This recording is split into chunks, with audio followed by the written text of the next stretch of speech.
Terima kasih Anda masih bersama kami dalam Presisi Pagi. Usai menghadiri sejumlah agenda pertemuan, Presiden Joko Widodo bersama rombongan bertolak kembali ke tanah air pada Senin 18 Desember 2023 kemarin sekitar pukul 19.30 waktu setempat. Pesawat Kepresidenan Indonesia 1 lepas landas melalui Bandara Internasional Haneda, Tokyo, Jepang.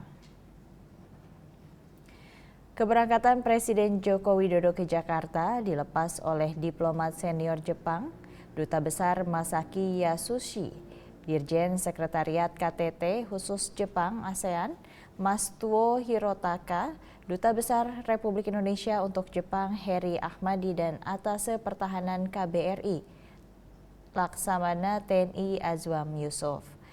Turut mendampingi Presiden dalam penerbangan menuju Jakarta adalah Sekretaris Kabinet Pramono Anung, Dirjen Protokol dan Konsuler Kementerian Luar Negeri, Kepala Protokol Negara Andi Rahmianto, Sekretaris Militer Presiden Maijen TNI Rudi Saladin, dan Komandan Pas Pampers Maijen TNI Rafael Granada Bay.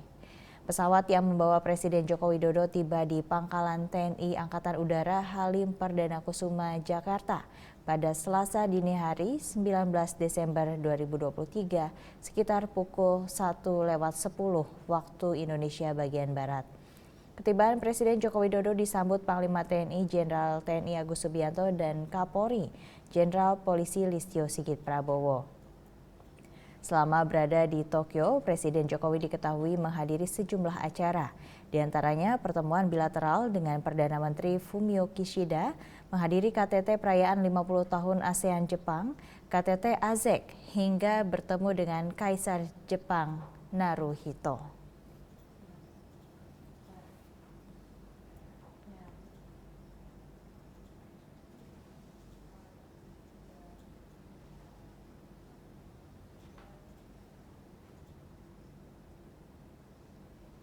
Pada hari terakhir kunjungan kerja di Jepang, Presiden Joko Widodo menghadiri Asia Zero Emission Community Leaders Meeting atau KTT ASEC yang dilanjutkan dengan pertemuan bersama kalangan bisnis Jepang dalam format Working Lunch. KTT ASEC menghasilkan Leaders Joint Statement yang salah satunya adalah proyek transisi energi untuk Indonesia. Berikut keterangan pers Menteri Luar Negeri Retno Marsudi pada Senin 18 Desember 2023 sebelum kembali ke tanah air. Ini 18 Desember 2023 adalah hari terakhir kunjungan kerja Presiden Republik Indonesia ke Tokyo, Jepang. Beberapa kegiatan Presiden pada hari ini yaitu pada pagi hari mengikuti Asia Zero Emission Community Leaders Meeting atau KTT ASEC yang dilanjutkan dengan pertemuan bersama kalangan bisnis Jepang dalam format Working Lunch, dan setelahnya Presiden Republik Indonesia bersama dengan para pemimpin ASEAN melakukan joint courtesy call kepada Kaisar Jepang, dan terakhir Presiden Indonesia menerima kunjungan kehormatan dari Bapak Fukuda Yasuo, Ketua Japan Indonesia Association atau Japinda. Saya mulai dengan kegiatan pertama yaitu KTT ASEC. Pertemuan ini adalah pertemuan tingkat leaders ASEC yang pertama sejak ASEC diluncurkan di sela-sela KTT G20 di Bali November 2022 yang lalu. ASEC sendiri adalah platform kerjasama untuk mendorong pencapaian net zero emission di kawasan, di mana Indonesia merupakan co-initiator bersama dengan Jepang.